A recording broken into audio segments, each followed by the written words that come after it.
Police अधिकारी मीरा बोरवणकर यांनी अजित पवारांवर गंभीर आरोप केलेला आहे।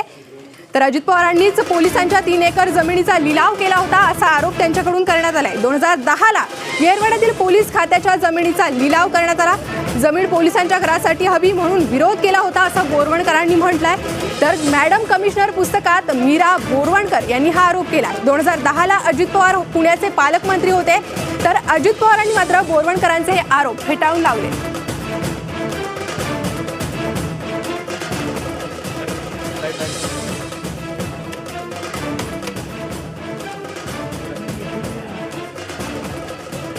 आणि या संदर्भात आपण अधिक अपडेट घेऊयात। आपले प्रतिनिधी राहुल झोरे आपल्यासोबत जोडले गेले आहे। राहुल, खरं तर पोलीस अधिकारी मीरा बोरवणकर यांनी नेमके काय आरोप केले आहे आणि यावर अजित पवारांनी काय स्पष्टीकरण दिले?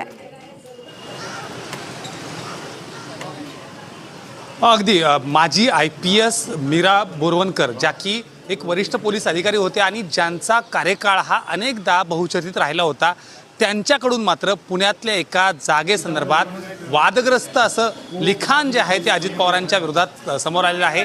पुण्यातील एका जागेसंदर्भात जवळपास 3 एकरच्या एका जागेसंदर्भात अजित पवार यांनी त्यांच्यावर दबाव टाकला होता आणि त्या जागेच्या खरेदीसंदर्भात आपल्यावर या वेगळ्या पद्धतीनं एक दबाव टाकला होता असं मीरा बोरवणकर यांनी आपल्या पुस्तकामध्ये लिहिलेलं आहे। आपलं एक आत्मचरित्र याला म्हणू शकतो। एकंदरीत बघितलं तर मीरा बोरवणकर यांची संपूर्ण कारकीर्द जी आहे ती अगदी IPS काळापासून ते एक पहिल्या महिला पोलीस महासंचालक म्हणून देखील त्यांची ओळख होती आणि अशा पद्धतीने त्यांनी केलेले हे आरोप, खरं तर एखाद्या अधिकाऱ्यानं एखाद्या राजकीय नेत्यांबद्दल केलेले आरोप हे नेहमीच वादग्रस्त तितकेच मोठे चर्चेचे विषय ठरत असतात। आपल्या सगळ्यांना माहिती आहे की ज्या पद्धतीनं मीरा बोरवणकर ह्या तुरुंग अधीक्षक होत्या, मुंबईत देखील त्यांचं एक मोठं प्रस्थ होतं आणि या सगळ्या संदर्भात अनेक महत्त्वाच्या ठिकाणी मीरा बोरवणकर यांनी आपली कारकीर्द निभावली होती आणि त्यांच्या पुस्तकात स्पष्टपणे अजित पवार यांच्या नावे किंवा 2010 साली ज्यावेळी अजित पवार हे पालकमंत्री पुण्याचे होते त्यावेळी झालेल्या एका जागेच्या गैरव्यवहारासंदर्भात स्पष्ट विधान जे येते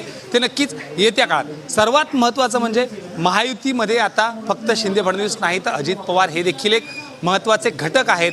उपमुख्यमंत्री अजित पवार आहेत आणि अशा वेळी एक टायमिंगचा एक महत्त्वाचा विषय जो आपण बघू शकतो की एक योग्य ते टायमिंग या सगळ्या आरोपांबद्दल साधलं गेलं असं म्हणता येईल आणि याचे राजकीय आरोप प्रत्यारोप होत राहतील। मात्र एक योग्य ती वेळ ज्या पद्धतीनं अजित पवार यांना यावर उत्तर द्यावं लागलं आणि याबद्दलचे आरोप त्यांना नाकारावे लागले, मात्र सद्य परिस्थिती काय आणि सत्य परिस्थिती काय याबद्दलचा खुलासा लवकरच होईल असं देखील अनेक जाणकारांनी सांगितलंय।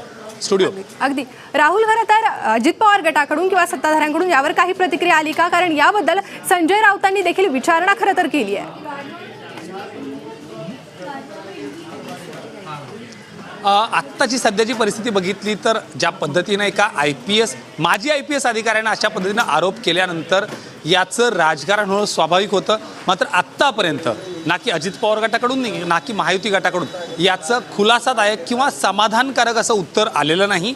मात्र हे लवकरात लवकर येईल अशी अपेक्षा विरोधी पक्षांकडून केली जाते। मात्र हा जर झालं नाही तर याचा मोठा एक विरोधकांना एक फायदा होऊ शकतो आणि याचं एक मोठं राजकारण रंगताना देखील दिसू शकतो। आपल्याला माहिती आहे की ज्या पद्धतीनं अजित पवार सरकारमध्ये आले, अगदी सिंचन घोटाळ्यांपासून ते अनेक आरोप त्यांच्यावर केले गेले, ज्यांनी ते आरोप केले त्याच भाजपनं त्यांना सत्तेत भागीदारी करून घेतलं आणि अशाच पद्धतीनं जर सत्तेत भागीदारी केल्यानंतर सर्व आरोप धुळीस मिळणार असतील तर मात्र हा देखील आरोप अशाच पद्धतीनं बाजूला जातोय का हे देखील पाहणं महत्त्वाचं आहे। मात्र मीरा बोरवणकर जे की आपण वारंवार त्यांच्याबद्दल बोलतोय की एक वरिष्ठ माजी IPS अधिकारी ज्यांची कारकीर्द फक्त महाराष्ट्रच नाही तर देशाला देखील माहिती आहे, पोलीस महासंचालकापर्यंत ज्यांनी पदं भूषवली, एक महिला पोलीस अधिकारी म्हणून ज्यांचं एक नाव मोठं होतं, त्यांनी केलेला आरोप मात्र अजित पवार आणि त्यांच्या संबंधित सर्वच गटाला एक मोठा अडचणी ठरू शकतो। त्यामुळं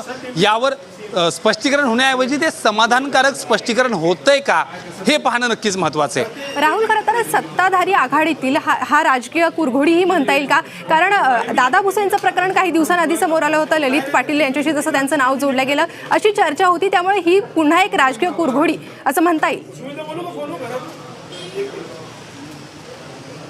खरं तर लवकर या सगळ्या निदानावर जाणं आत्ता आपण माध्यम म्हणून योग्य ठरणार नाही. मात्र सध्याची परिस्थिती पाहिली तर दादा भुसेंच्या बाबतीत जो पहिल्यांदा खुलासा झाला त्यानंतर संबंधित व्यक्ती हे उद्धव ठाकरे गटाच्याच समर्थनात निघाले. म्हणजे सुषमा अंधारेंनी आरोप केला, मात्र त्या आरोपाबद्दलच त्यांना माघार घ्यावी लागली. कारण ज्या ललित पाटीलबद्दल जे काही फोटोज किंवा जे काही दादा भुसेंचं पाठबळ आहे असं सुषमा अंधारे म्हणल्या होत्या, तोच ललित पाटील उद्धव ठाकरे गटाच्या एका महत्त्वाच्या नेत्यासोबत बसला. उद्धव ठाकरेंनी त्याचा पक्षप्रवेश घेऊन घेतलेला देखील समोर आलं. त्यामुळं राजकीय कुरघोडीपेक्षा एखादा अधिकारी, खास करून एखादा एक इतका मोठा वरिष्ठ IPS अधिकारी जो की मीरा बनवकर एक मोठं नाव आहे, ज्याला की एक विश्वासार्हता आहे, एक ऑथेंटिसिटी आहे, अशा व्यक्तीनं एखाद्या गोष्टीवर आरोप करणं हे मात्र राजकीय कुरघोडींपेक्षा वेगळं ठरू शकतं.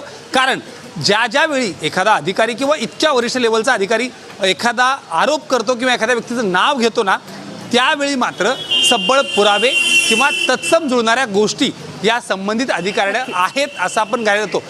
त्यातही तो IPS अधिकारी असताना जो तो आरोप करतोय, जो की दावा करतोय, त्याबद्दलचे बेसिक पुरावे त्याच्याकडे असणं अपेक्षित आहे. येत्या काळात मीरा बनवकर हे पुरावे देत आहेत का हे पाहणं मात्र नक्कीच महत्त्वाचं ठरणार आहे. तुमच्याकडे या संदर्भातील अधिक अपडेट घेत राहू. तुर्तास धन्यवाद.